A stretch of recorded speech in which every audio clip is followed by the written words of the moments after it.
આજના ભાગદોડની જિંદગીની અંદર હરેક વ્યક્તિ એકલો છે બધું જ, પણ એકલો છે. તો એ જે એકાંત છે, એ એકાંતથી કઈ રીતે દૂર જવું? હું તો એવું કહું છું કે એકાંતને બોલાવવું જોઈએ. તમે એકલા ન હો ને તો એકલું જોવું. એકલું એકવાર બની લેવાય કે હું એકલો મારી જાતને કઈ રીતે સમય આપી શકું છું. હું એકલો પડું છું તો હું કઈ રીતે આગળ વધી શકું છું. ક્યારેક ટોળામાંથી દૂર જવું જરૂરી છે. પોતાની જાતને સમય આપવો જરૂરી છે. સોલો ટ્રાવેલ્સ કરવા જોઈએ. એક બંધ રૂમમાં પોતાની જાતને બંધ કરી જુઓ 1 થી 1.5 મહિના માટે કે તમારી જાતને જ્યારે તમે પોતે સમય આપો છો, તો તમે કેટલા ડેવલપ થઈ શકો છો. હું જ્યારે લેખક બની ગયો તો અને નવા વિચારો મારા સુધી પહોંચતા નહોતા, ત્યારે હું એકલો જ હતો. અને એકલો હતો એટલે મને મારી ઘટનાઓ યાદ આવતી. એ ઘટનાઓમાંથી બહાર મને ધ્યાન દ્વારા કાઢ્યો મારી જાતને મેં. ધ્યાન કરીને હું બહાર નીકળ્યો. એ ઘટનામાં જાવું જરૂરી છે અને ઘટનાને માણવી જરૂરી છે. ત્યાંથી બહાર નીકળવું જરૂરી છે. તો ધ્યાન તમને બહાર લાવે છે. તો એ વિચારોનો સમૂહ હતો. એને શબ્દોમાં વર્ણવવા માટે મારે એકલા રહેવું પડતું. મારા બંધ રૂમની અંદર જમવાના અને રહેવાના સમયે બહાર આવી જતો પાછો. પણ મેં મારી જાતને ત્યારે જ પારખી, જ્યારે હું એકલો હતો. હું એકલો તો હતો જ, પણ મારી સાથે મારી જાત હતી. આત્મા અને દેહ જુદા છે, તમે કદાચ સાંભળ્યું હોય. તો દેહ અને આત્મા બંને એક ક્યારે બને? તમે જ્યારે એકલા હો. બાથરૂમમાં તમને અસંખ્ય અઢળક વિચાર આવે. તમને બહાર આવતા એમ થાય, ચાલો આ કાંઈક યાદ આવ્યું હતું ને ભૂલાઈ ગયું. તો તમે જ્યારે એકલા હો. તો તમે જ્યારે એકલા હો છો ને ત્યારે તમને નવો વિચાર પણ આવે છે. તમને નવા ઘણા બધા રસ્તાઓ મળે છે. તો એકાંત કદાચ તમને સફળ પણ બનાવી શકે. તમે એકલા હશો તો નવો વિચાર આવશે. તમારી સાથે કોઈ હશે તો તમે એના સાથે ડિસ્કશનમાં સમય કાઢી નાખશો અને સમયને પહેલું મહત્વ આપજો. તમે બની શકે એટલા એકલા રહો. પોતાની જાતને જાજો સમય આપો. કારણ કે જાત જ પોતાની જાતને વધારે સફળ બનાવતી હોય છે. જી. અને જે એકાંત છે એ તોડે કે બનાવે? ઓકે. તો એકાંત બની તમે ત્યારે જ શકો જ્યારે તૂટો. તો એકાંત પહેલા તો શરૂઆતમાં તોડે છે. કારણ કે આમાં બધું ભરેલું હોય એ બહાર તો કાઢવું ને. તો એ બહાર કાઢવા માટે શરૂઆતમાં તમને બહુ બધું ડિફિકલ્ટ લાગે. કે હું એકલો રહું છું, મને ગમતું નથી. કારણ કે તમે હંમેશા લોકોના સમૂહ વચ્ચે જ રહ્યા છો. તમારા મા-બાપની વચ્ચે રહ્યા છો. તમે પરિસ્થિતિ અમુક સેવાકીય પ્રવૃત્તિ જે તમને બધું મળતું જ રહ્યું છે, એનાથી દૂર થઈ રહ્યા છો, તો તમને ઘણી બધી અડચણો પડે.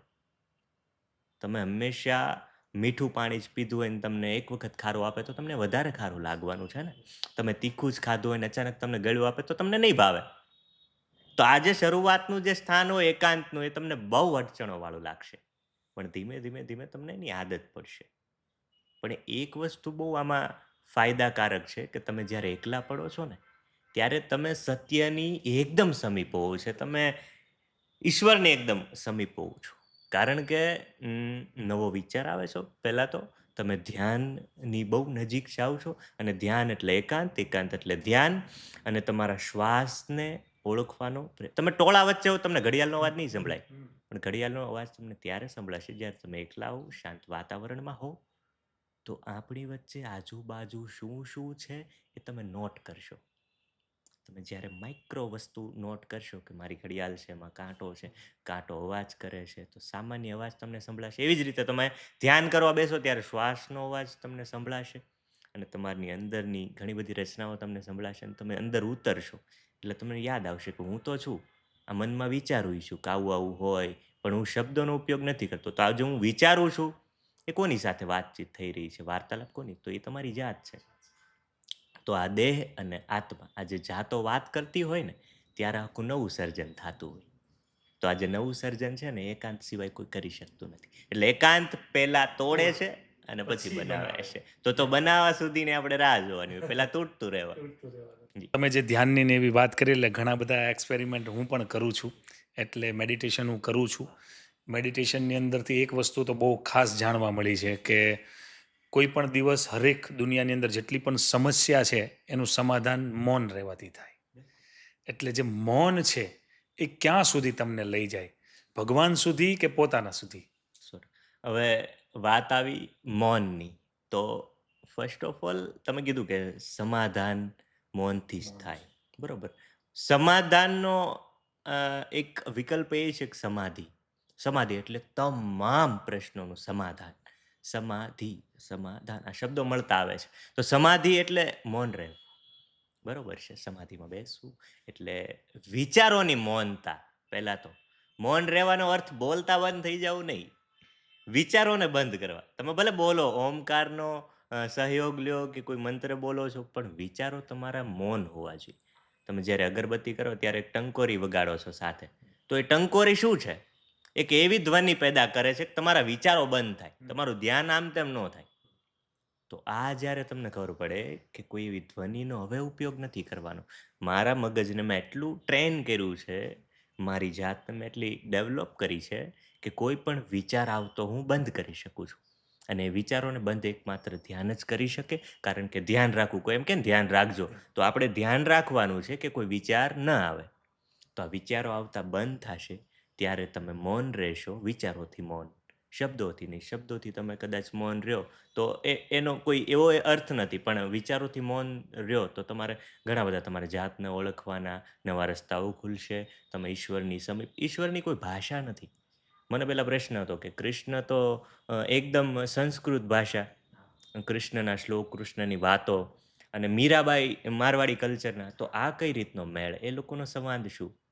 પછી મને ખબર પડી કે ઓકે, ઈશ્વરની ભાષા મૌન છે. એને બસ હૃદયથી સ્મરણ કરવાના હોય, હૃદયથી માનવાના હોય, હૃદયથી પૂજવાના હોય, એટલે એમાં બધું જ એ સમજી જાય. તમે અનુભવ કરી શકો. ઓબ્વિયસલી. અને પ્રાર્થના મૌનથી વિશેષ નથી. મૌન છે ને સર્વશ્રેષ્ઠ છે. એ બહુ મોટી પ્રાર્થના છે. ઈશ્વરને પામવા માટે તમે મૌન રહો ને તો જલ્દી પામી શકો. તમે પછી એમ કહો કે તું મને ભગવાન એક વરદાન આપી દે, તો આ એક માંગે થઈ, એક અપેક્ષા થઈ ભગવાન પાસેથી, ને ભગવાન સામુય નહીં.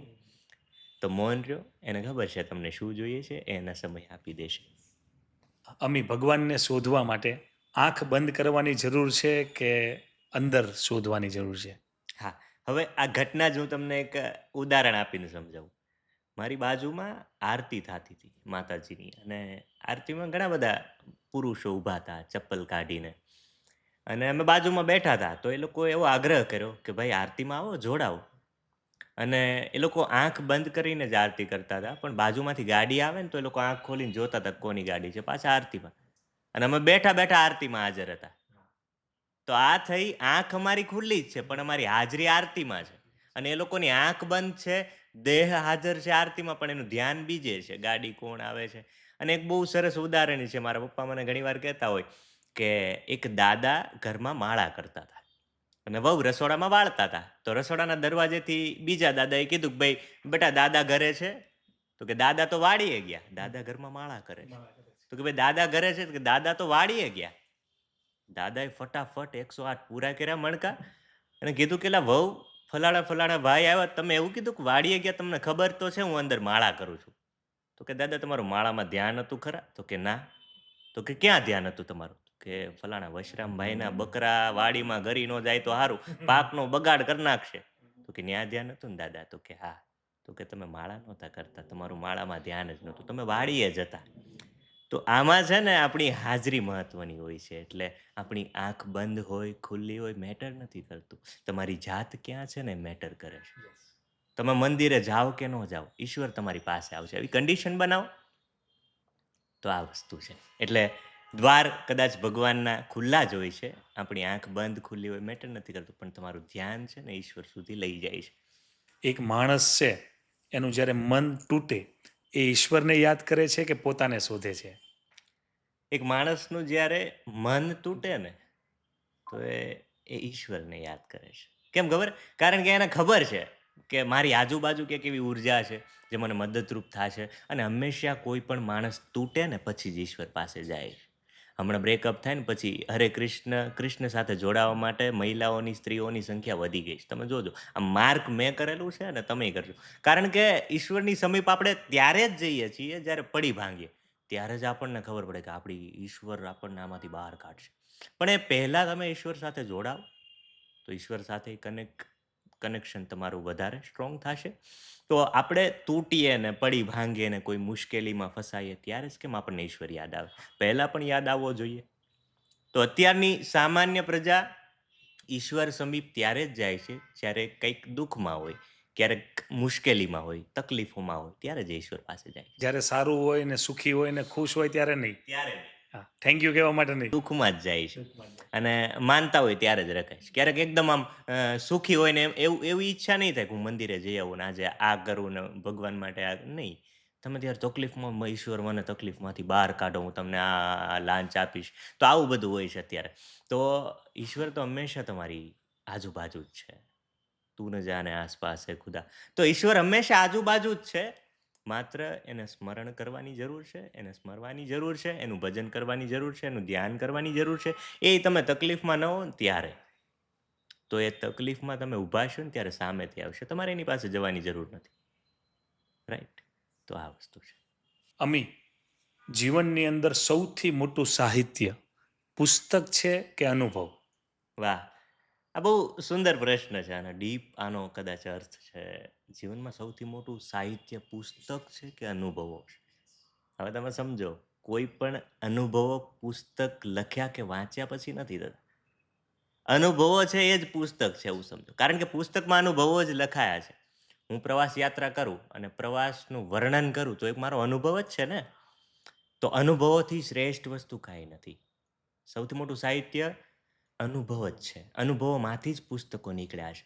મેં કંઈક મારા જીવનમાં કંઈક અલગ કર્યું અને લોકોને મારે સંદેશો દેવો છે કે આ કાર્યમાંથી હું શું શીખ્યો, તમારે શું શીખવા જેવું છે, અથવા આ સાહસ કેટલો અઘરો હતો, એમાં કેવી અડચણો આવી, તો એ હું પુસ્તકમાં લખીશ. તો પહેલાં મારે અનુભવને પ્રાયોરિટી આપવી પડે.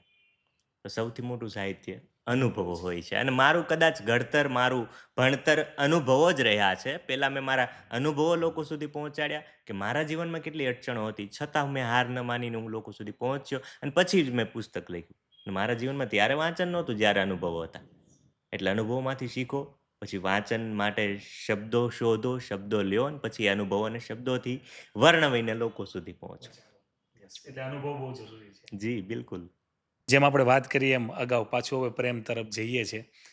પ્રેમ હોય અને પ્રેમની અંદર જ્યારે આજના જનરેશનમાં જેને શબ્દ કહે છે બ્રેકઅપ, અને શુદ્ધ ભાષામાં કહીએ કે હૃદય જ્યારે તૂટે ત્યારે ભગવાન સૌથી નજીક દેખાય એવું કેમ? સાક્ષાત સામે દેખાય.